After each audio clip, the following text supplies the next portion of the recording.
right. Welcome to the We Are Smart podcast. I'm B-Dub along with Dr. Lib and Tommy K. Before we go any further, don't forget to subscribe to us, the We Are Smart podcast, right here on YouTube, and follow us across all our social medias for those music debates, rankings, games, and pop culture conversations when they come to fission, actually. When I actually am able to put some on there. I mean, so far the only thing I've been posting on the We Are Smart podcast social media pages is when the new episodes drop. That's the only time. So, but today in this episode, we're talking about something that music fans like ourselves of a certain age, like ourselves. Those multi-artist compilation albums. And you guys remember those, before those streaming platforms, streaming playlists. These collections were how we discovered new music, caught up on the latest hits, and built our music libraries. I know that's how I built my music library, because being a DJ, those multi-artist compilation albums came in very handy when you're using CDs. It's less you have to take. The format was called K-Tel Records. Yes. Well, there's been so, and I'll talk about it here in a few minutes about the different series or types of compilation albums that were out there, and we know some of them. But do you guys remember the first multi-artist compilation album you bought or owned? Which would be the same thing. It's probably a K-Tel. They were like, numerous, and it sounds like, or it was like they came out with a new one every month or something like that, or even the Hooked On album. Yeah, those where there just was one continuous song almost that just segued into the next, into the next, into the next. Yeah, those were probably my first. I think I remember it was a Hooked On Classics. Yeah, there was a Hooked On Classics. There was a Hooked On because I remember those. I had the vinyl for those, and it was cool because it had that beat behind it, but it was like classical music. So it would go from Beethoven to Bach to Mozart. I mean, it just kind of transition that way. Bach. Yeah. That's highly significant. Yes, it is. What does he mean by Bach? Pretty much when you said Bach, you've said it all. Yeah. Okay. Way to go, Gary. You love MASH, right? Oh, yeah. So. Squirrel moment. Growing up, MASH was on at 5, 5:30, and 6:30. Yeah. Guess when we ate dinner? 6 o'clock. 6 o'clock. We got to hurry up so we can watch the third episode tonight. So I think I watched them all. Yeah. Love that show. Anyway. Yeah, we didn't eat till Jeopardy and Wheel of Fortune were on. The K-Tel Records, we've mentioned that, and that's really, for me, the only major reference I can think of with compilations. But I do remember one, I think it was called The Power of Rock or something like that. Yeah. And it had Eddie Money, 2 Tickets to Paradise, and then Robin Trower's The Bridge of Sighs. Yeah. And when I first heard that, I was like, wow, what a great song. That's how I heard it. So like you were saying at the beginning of the show about, that's where you would utilize it, DJing like weddings and things of that nature, so. Mm-hmm. Nowadays, it's a matter of getting on your computer to, pull songs up and, I'll make a mix of that, put that on that mix. Or they got ready-made mixes in the service too. So and that's kind of stuff I like, and bam. Well, that was the one thing I did like when I was able to go to digital, because I put it all on my hard drive. And, so all my CD collection was on my hard drive. Mm-hmm. I mean, there have been situations, and Tom has been there with me for, a few of them, where my system has gone down in the process of doing a wedding reception, and I've had to rely on him to kind of keep the crowd going until I can get the system back up and running. So there is things that happen when it comes to, but the advantage of having it all on your hard drive is that you have all your music in one place and less storage, I guess you could say, or when less equipment you're bringing with you. So that was a van. But, and I know this is not an odd question, but I'm pretty sure I know the answer to this. Did you buy those on cassette, CD, or vinyl? Yes. I'm seeing your first one. Mine would have been vinyl. Yeah. Just because we had the stereo system was, record, 8-track, and stereo. Yep. So there was no cassette playing. The first 8-track we had was Barry Manilow's Greatest. So as a kid with like other music, it would be getting it on record. Yeah. So the bulk of mine were on vinyl. So vinyl. Yep. That's how it was when, before, because I remember the first 2 cassettes I bought were Michael Jackson's Thriller and the Weird Al Yankovic album I was talking about the couple episodes ago. Things is not like the other. I know. So, but I mean, like the Hooked on Classics, like the Hooked on Classics I was talking about, that one was on vinyl because it was actually, we had this big chest, stereo that had the one side was the hi-fi. The hi-fi. All the vinyl was on one side, and then of course the record player and the stereo. Because with that thing, the coolest thing about that that was the fact that before, like the Buckeye games were actually on TV, they were on WBNS. So, of course, every Saturday in the fall, my father is in the living room listening to it on that stereo. And, of course, we listened to, mini vinyl. Like I said, I had all the Hooked on Classic ones. I had, we had Christmas music that we played on Christmas Day. And so it's like that, that stereo. I mean, it's still sitting in my parents' living room. Shoot, I mean, wow. I don't know when the last time they've actually turned it on. A hydraulic jack to move it. Yeah, probably. That's priceless kind of thing. Yeah. Well, and that's the thing because because the thing is, it's kind of turned into not a catch-all, but I mean, they put plants on there and pictures and all this stuff, so that it's like it just crowded with stuff. More so of you buffet or restaurant type. Yeah, you have to take everything off just to get into it. So I'd actually like to see. Once I'm able to, if it still works, I'll have to check Mom, it out. didn't I have an album from K-Tel somewhere? I mean, I got to move the plants and stuff to. What? In my vast collection over the years, I'm pretty sure I have a few K-Tel stuff, no matter if it's vinyl, cassette, or CD. I mean, hell, it could even be on my streaming list too. Who knows? Mm-hmm. But so I know Gary said he had a few. He had like a list of some. I wanted to go over some of the featured multi-artist compilation albums, and you guys know probably a lot of these. First one is Now That's What I Call Music Series. I mean, I think they're up to.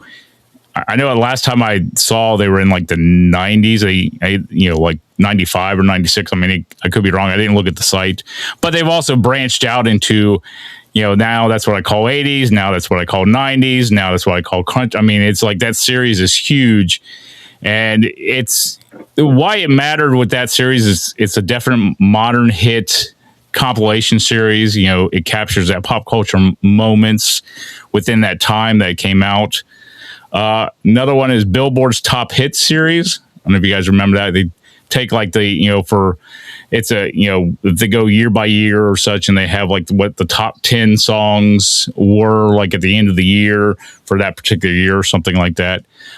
Sounds of the 70s series. If you guys remember that, it helped preserve the classic hits from that decade.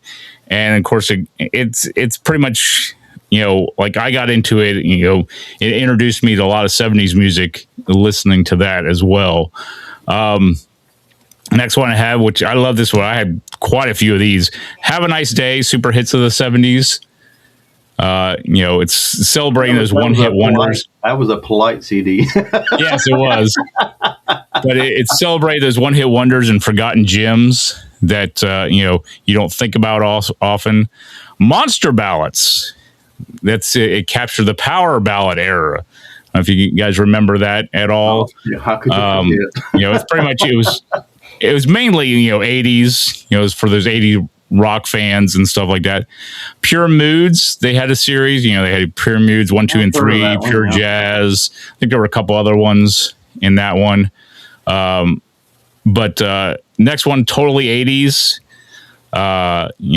Because most people love that decade. I mean, I'm one of them. We've had that conversation already. I just can't get enough new wave hits of the 80s. Of course, another 80s decade.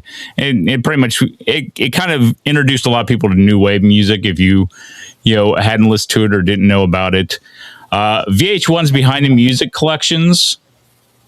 Those different things. What's that? That was awesome. Yes. VH1, that TV series. Yeah, that was pretty amazing. Yeah. Yeah.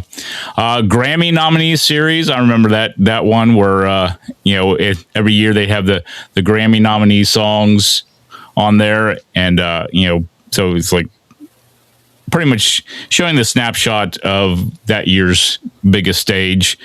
Rock of the 80s series, which captured a lot of arena rock. I remember that. Yeah. The Time Life music collections. Oh, yeah. I mean, there's one that I still remember those commercials, that would come on between, shows you're watching on TV. They're like, oh, yeah, this Time Life music collection, sounds of the 70s or hits of the 80s. Is that Freedom Rock? Yeah, yeah, exactly. But next one, MTV's Party to Go series.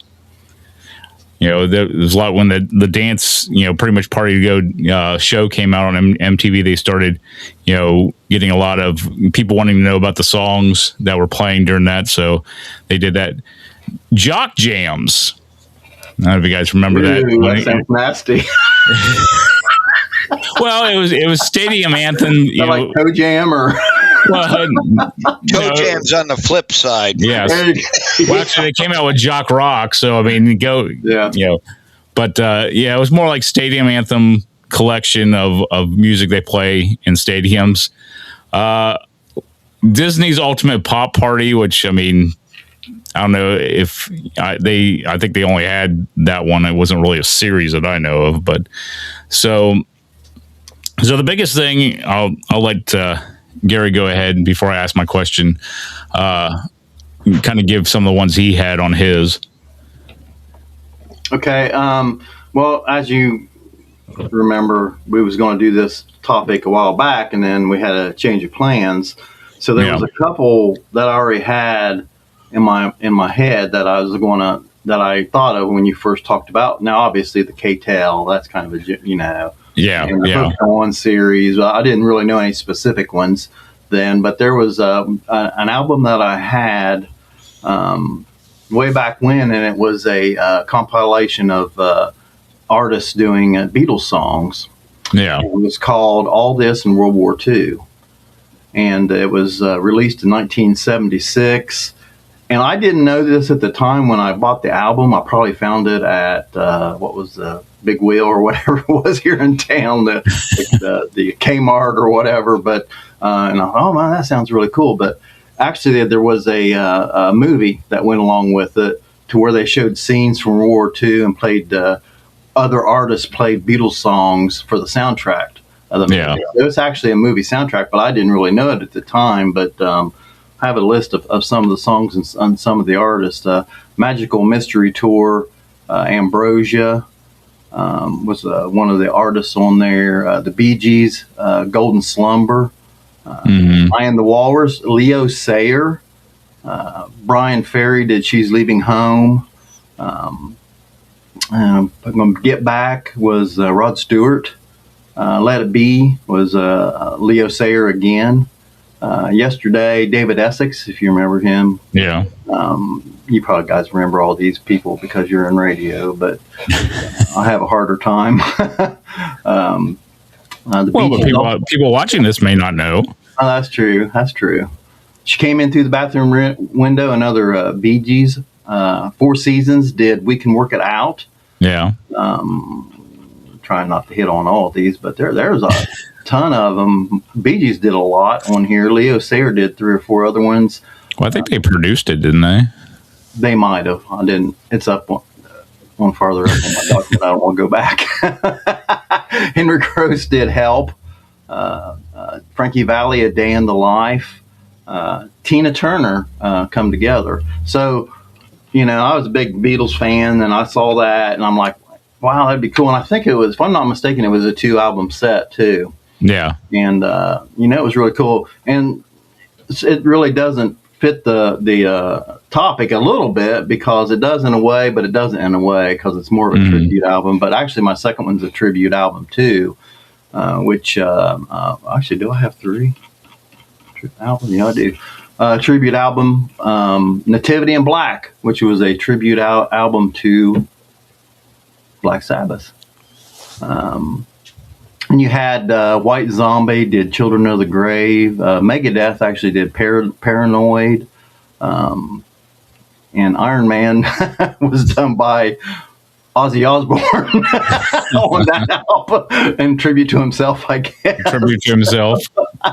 The Wizard, which was like on their very, very first album, was done by a band called Burning Bromides.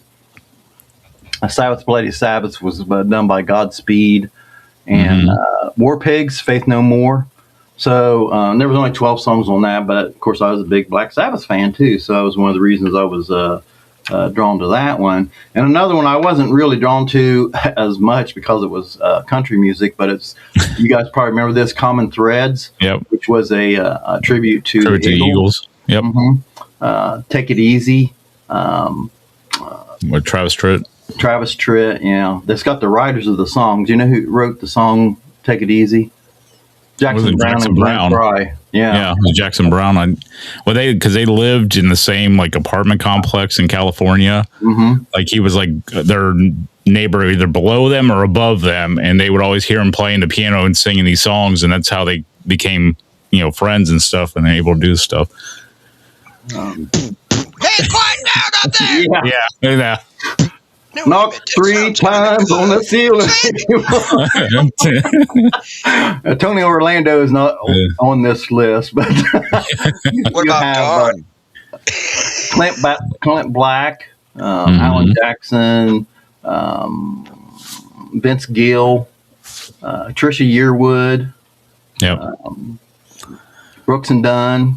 So, I mean, a ton of them. And actually, some of them were pretty good. And I'm not, like I said, I'm not a big country music fan, but actually, there's a few of them that charted, and that's the same way with the Beatles. All this in World War II, there were several of them, other artists that charted with their songs.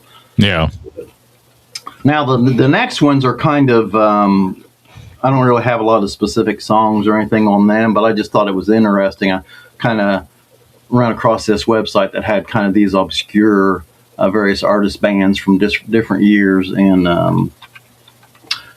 it won't take long because I'm not going to read all the songs because they're not on there anyway. But there's one that was called "Rolling and Tumbling," and it was American. You heard of that one? American Electric Blues.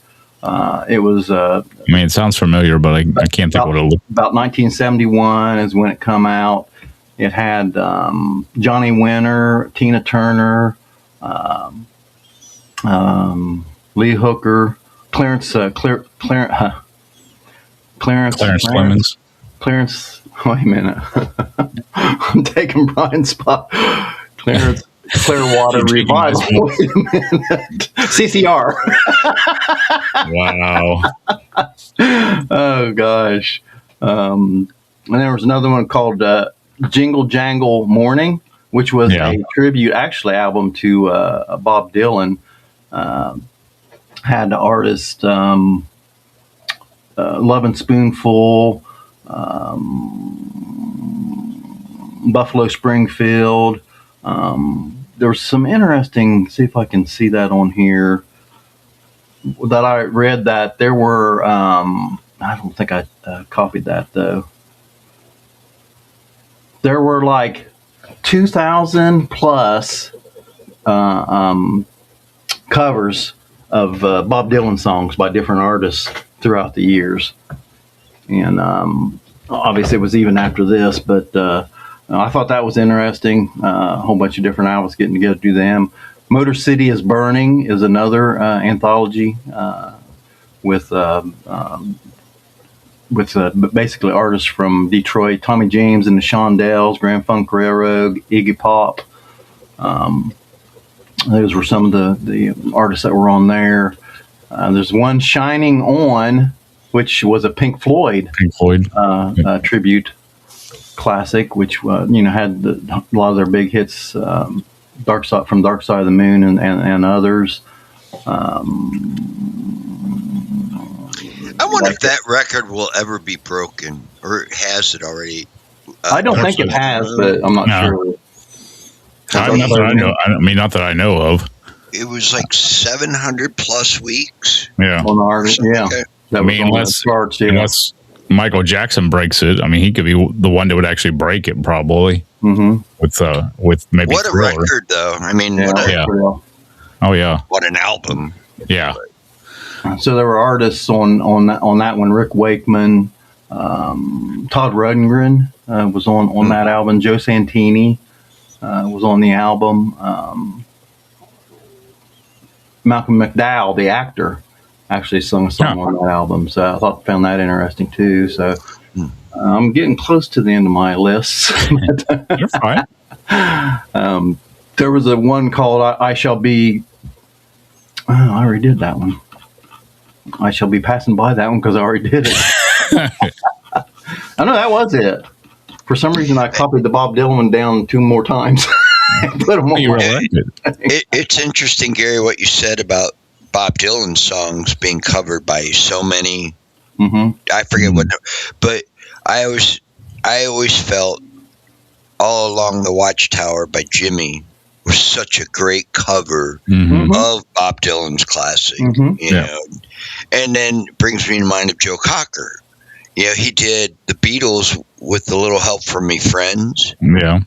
At Woodstock, and oh man, I get goosebumps every time I hear that. I don't know why. It's just Woodstock would actually be a compilation album too. That would be a compilation. That's true too. I mean, that's a box set. So that's the one I know.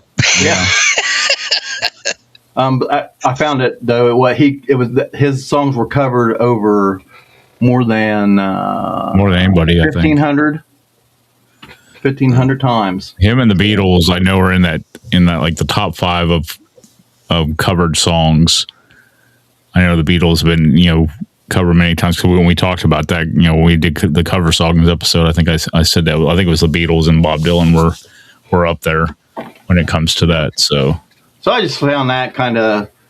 I honestly never heard. I didn't know there was a Pink Floyd tribute album. I didn't know any of that. The first thing I did, I knew because I actually, except for the Common Threads, I actually owned. But yeah, I heard of one, but I hadn't checked it out. I mean, now that you've said something about it, maybe I need to check it out. So that's all I had. So, did you have any Tommy K besides Woodstock? Well, it's 80s related, I guess. That's fine. I remember when The Wedding Singer came out with Adam Sandler. And what a great movie, in my opinion, but also the soundtrack. Yeah. So many different songs in there. There's like, I remember that one, or what were you doing when that came out, kind of thing. Or Tom, we and Brian was talking about it a little bit when I did research, when I Googled various artists' albums, best various artists' albums, almost all of them. It's like he said, you had to refine the search because almost all of them that came out were movie soundtracks. Guardians of the Galaxy, both of those movies have amazing soundtracks. I mean, there was just tons. Forrest Gump. Talked about that one. Yeah.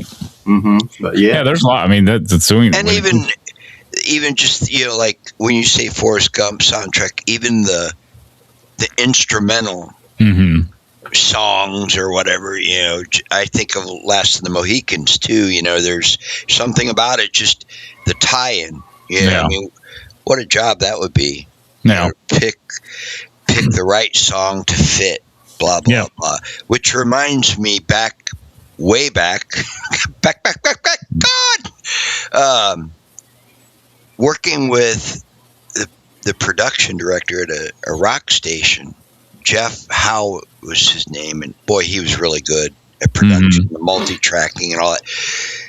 They were doing the 4th of July fireworks show. He was putting together the soundtrack, if you will. And I was so impressed at his memory and knowledge on music and artists and all that stuff. He would, and he had a plan of attack, if you will. There was a certain ambiance, or I'm grabbing at words. Ambiance, plethora, blah blah, blah blah. Now there's a good word. Anyway, he lay down some tracks, and then needed the next song, and he'd sit there for a moment, and then run into the studio to grab a CD and come back in, put the CD in, get the track, find the particular spot that he wanted to lay down on that soundtrack. And it was just like, oh my gosh, where'd that come from? Kind of thing. And in the end, it was phenomenal. It was rock related history, if you will. I remember too, even, he had I'll say the whole thing was 20 minutes, fireworks shows, 15, 20 minutes roughly. Yeah. It was maybe 10 minutes into it, and he realized, I don't have any Elvis songs in here. I need to get some. So he just did a little component of Elvis songs, 5 or 6 songs, just splicing them together, if you will, and just phenomenal, how to just seeing him work, I guess, is what I'm trying to say. Yeah. I still have it on cassette. Nothing wrong with that. But I got to find a cassette player to be able to play it. I think I have a couple. Maybe K-Tel has one. There you go. I said maybe I have a couple laying around that I can let you use. Boy, I tell you, when I get an 8-track, 2-track tape player, then I can go through all of my 8 tracks and put stuff onto disc or whatever's the up and coming avenue for media. I don't know. I mean, I still have my original stereo components in the other room. I mean, they're put together. I mean, I'm not down here enough to listen to them, but I mean, I have the vinyl. I have the cassette, I have the 5-disc changer, and plus I have the tuner as well that, I could actually hook it up to my TV if I wanted to and have surround sound. But, my brother found me a 2-track reel-to-reel machine in a garage sale. It was used and all that, but it still worked. And then one day I was playing something, and all of a sudden, la, la, la, la, la, la. Oh, I need new technology. Yes. Bring on the 8-track. Did you have any others before we go further? Well, I mean, I researched 80s music. Yeah. It wasn't compilation disc by any means, so I don't want to stray from the topic you had in mind. I just think it is interesting how compilation albums were put together. Yeah. Who decides what song goes on what album? Yeah, there are some that are specific. If it's arena rock, songs that are there's kind of a topic. Well, then maybe all of them were topics, but that could be a difficult thing, based on how much music's out there. It's probably publishers that made most of them that put their own artists on them. But that's what it is. Whoever the record company was that was publishing the album. I thought of what you were talking that I forgot to mention was Wow. Wild 90s, which was a Christian contemporary. I do remember that. It started about 98 or something, like Wild 98, Wild 99. I wonder if they were the same people that did the Now, because they kind of sound.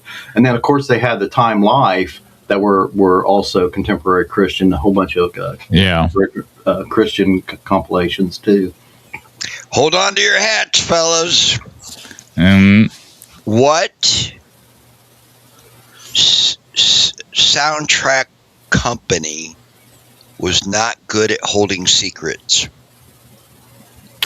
Who? K-Tel.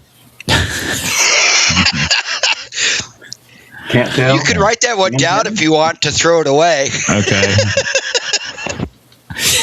I'm really so sorry. the K is silent and it's just tell. Let's just tell. K tells all. All right. Moving on. Please. Do you think would compilation albums have existed if streaming had been available? Truthfully, would streaming be available if it wasn't for compilation albums? Do you want to reword that? Be available. I don't think that.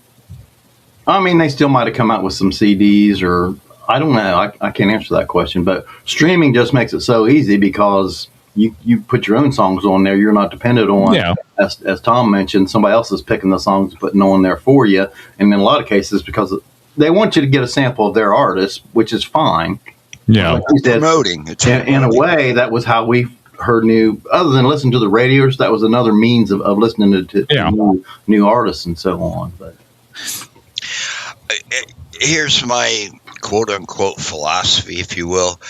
You have an album. You have, let's say, 5 groups that come out with albums. Yeah, and this ties in with what Gary was just saying about, their goal is to get listeners audience members to listen, and pick up on the new music. Yeah.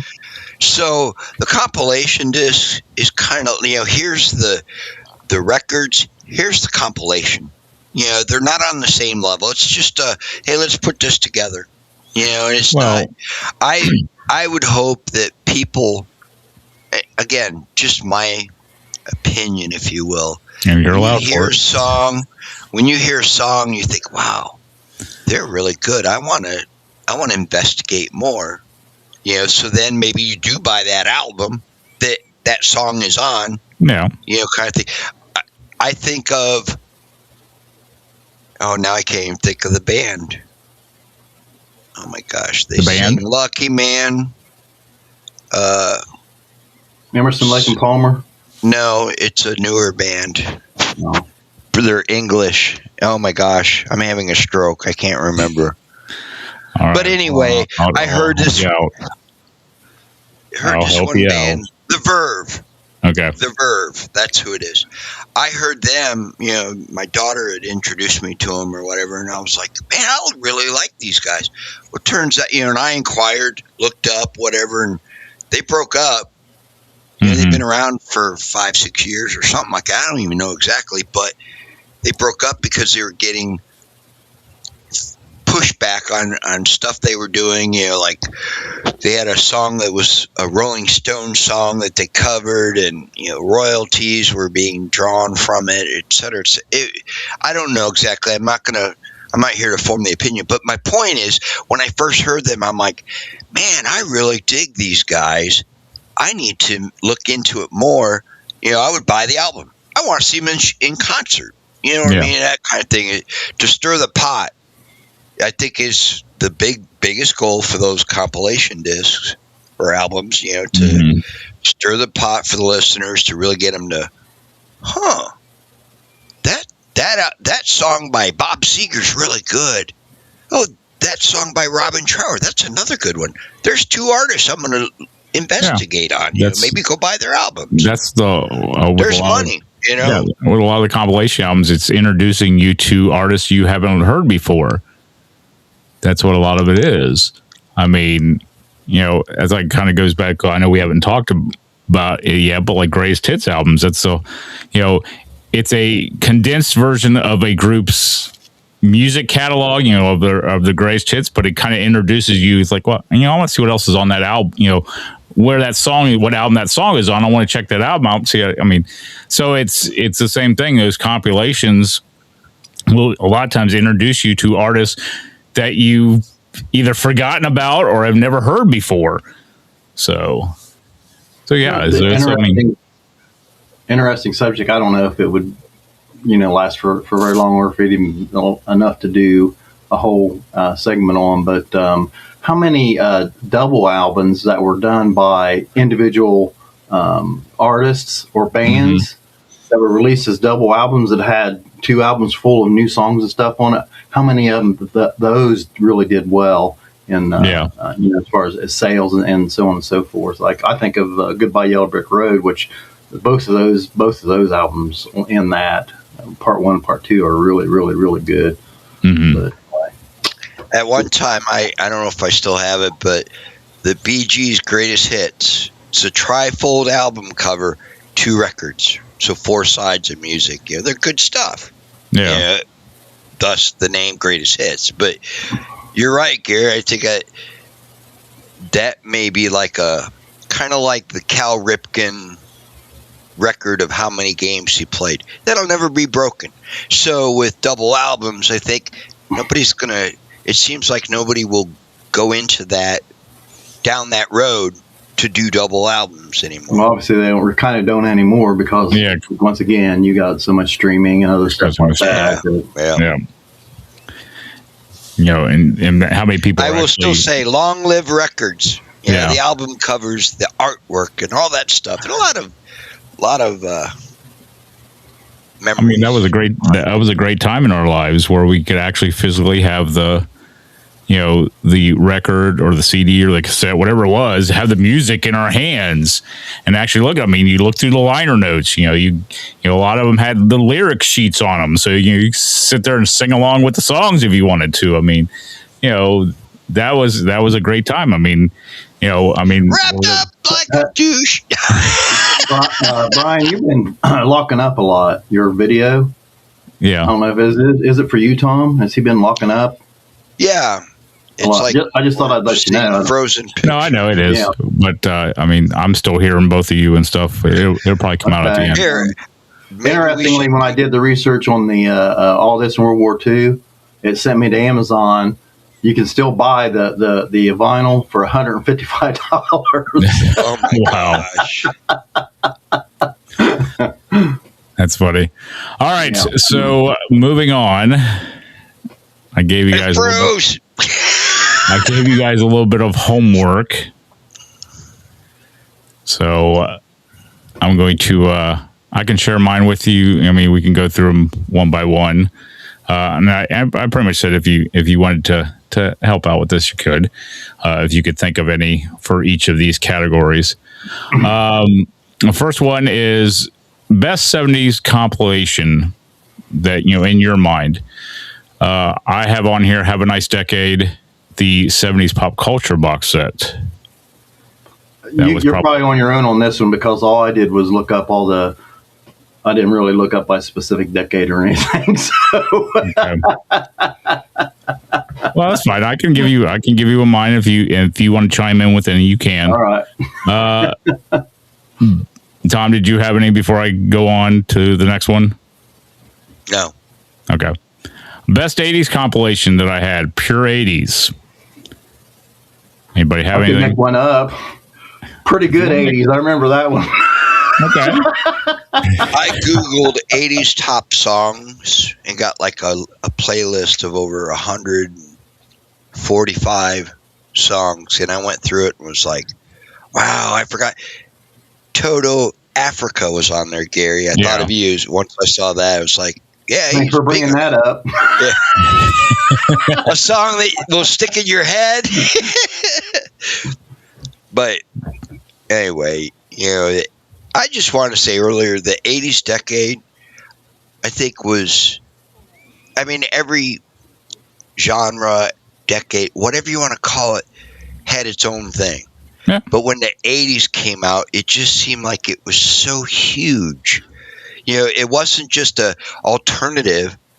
You had alternative as in The Clash, Wham, Survivor, Eye of the Tiger, in the Rocky movie, Journey, Queen, the list goes, heavy metal, AC/DC's. A lot of them came out in the 70s, I'll remind you. I think the 70s was a lot. No, Back in Black was the 80s, early 80s. Or I'm but just my saying, point is, bands came out in the 70s. So, and I think they're right back because remember in the 70s you had Motown. You had disco. Mm-hmm. You had a lot of different things that weren't. Now the 80s was great. Don't get me wrong. I think my favorite is still the 70s, and the 80s was really good too. And then towards the end of the '90s, I mean, you started having grunge, So yeah, you were right. What you said, each decade has its own thing. But yeah, I'd have to say I'm a big '70s fan. But a lot of the bands that were big in the '70s moved on into the '80s too. Well, I think what helped out was MTV. Yeah, MTV was huge with that. When music video came out, I think that's what expanded so many of the different genres out there. You got your new wave, you got your pop. Pop. Not saying that they weren't there before, but they just became bigger because people started seeing them more and hearing them more. So yeah, basically, if you was watching MTV, you had to watch some of probably the type kind of music that you didn't normally listen to, and you could get to Dire Straits is one of them that if it hadn't been for MTV, I probably would never listen to Dire Straits. yeah. But so I mean, as we've talked about in the past when we talked about decades, I mean, you guys have always agreed that '70s is, which I'm not putting down the '70s at all. I grew up in the '80s. That is my decade. What happened? Huh? I said, you grew up? What happened? I didn't. No, I mean, are you regressing? No. The '80s, the decade of the '80s is always going to be my favorite decade. Mm-hmm. Yeah. So, but moving on, best '90s compilation. The one I came up with is pretty much the Club MTV Party to Go albums or series. Next one is the best party compilation, which I have Ultimate 80s Dance Party. Again, going back to the 80s. And then a couple of my personal favorites. And if you guys have personal favorites you want to add to, you can. The one I really like, and again, don't judge me. Oh my God, the 80s pop culture box, totally. I always love that. Listen to that one. What I forgot about that I listen to all the time is more of a jazz compilation by Hidden Beach Recordings, and it's called Unwrapped. They have like 8 or 9 different albums. So that was one. And then one I actually had to look this up, and I was telling Dr. Lib about this off air. I had it in my MP3 player that I would listen to when I was working at the Gap, when I was picking, orders and stuff like that. And it's called What Is Hip? And it's taking, and you guys are going to laugh at me, it's taking 70s songs and putting a little twist to them. So, and it makes it sound, I mean, I would sit there and listen to that thing nightly when I would work, so, but I ain't gonna make fun of your choice of music. My choice of music is it's not down to one certain thing. I think all three of us have at least somewhat of an eclectic taste when it comes to music. So yes, but anyways, sorry. No, go ahead. I was going to say the '90s. Honestly, I was not big on buying various artists recordings, but I bought a lot of the Wow recordings. I probably had at least 6 and it started in the '90s, and then it went on into the 2000s.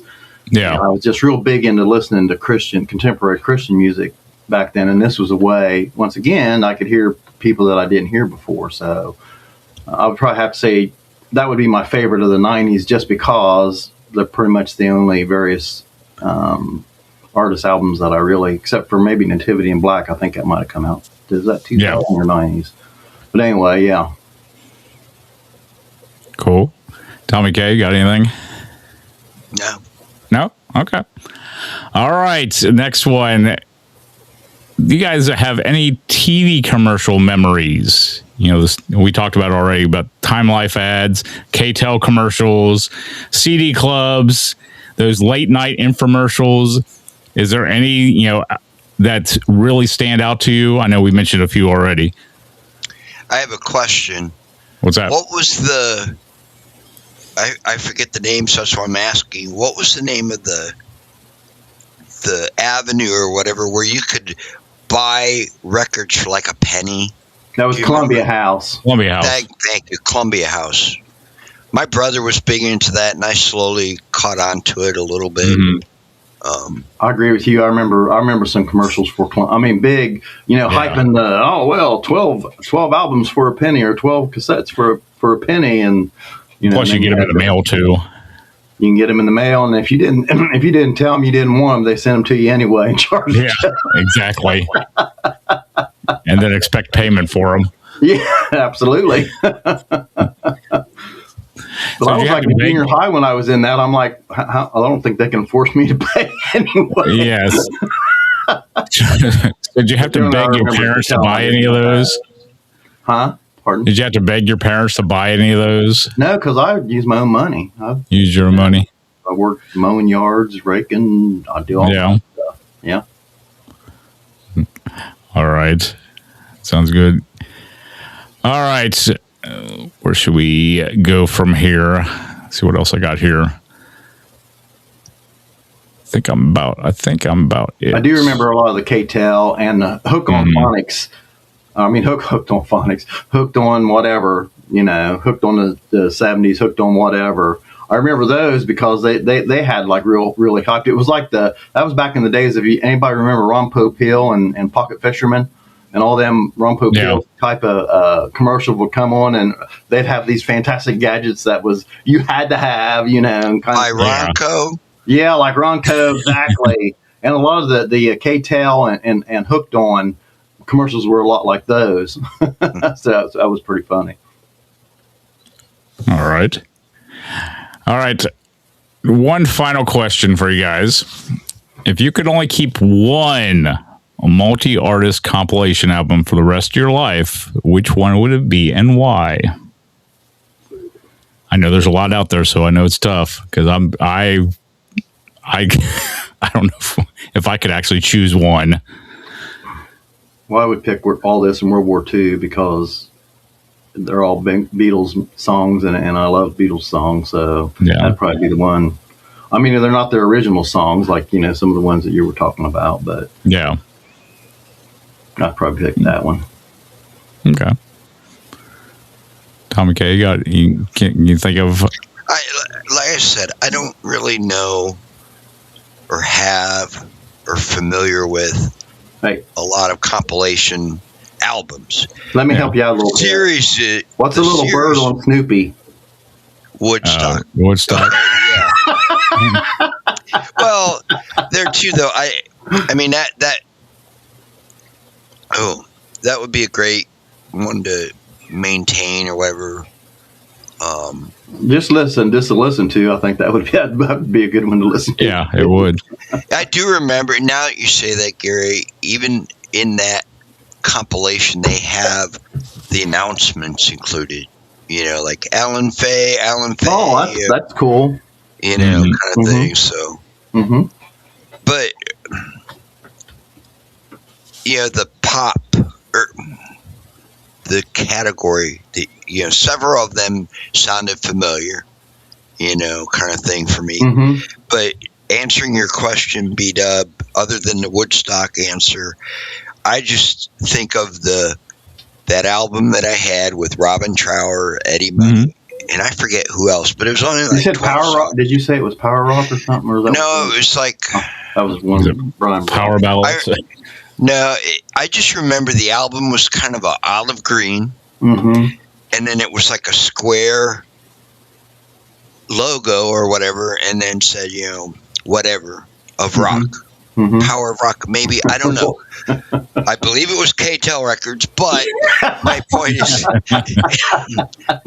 is that those couple of songs really stood out for me. I remember that one.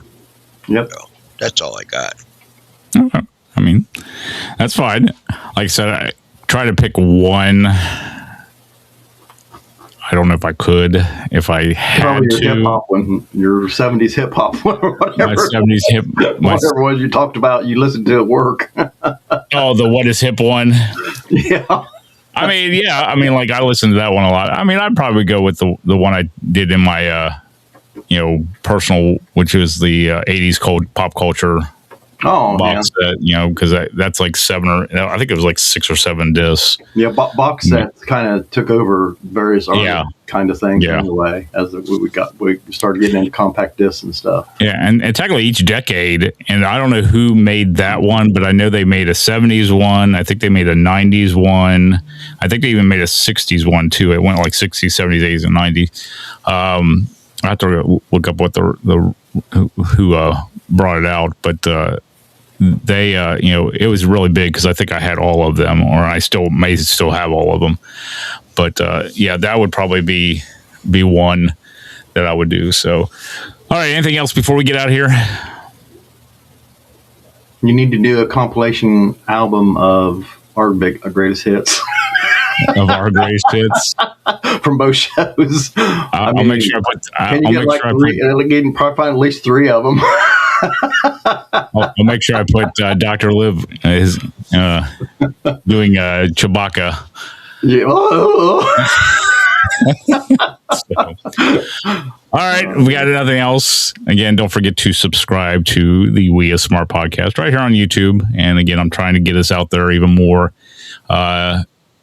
across the streaming platforms so more people can see us. But also, don't forget to follow us across social media for those conversations and when I'm posting stuff as well. But other than that, I am B-Dub along with Dr. Lib and Tom McKay, and you've been watching the We Is Smart podcast. See you guys. Toodaloo.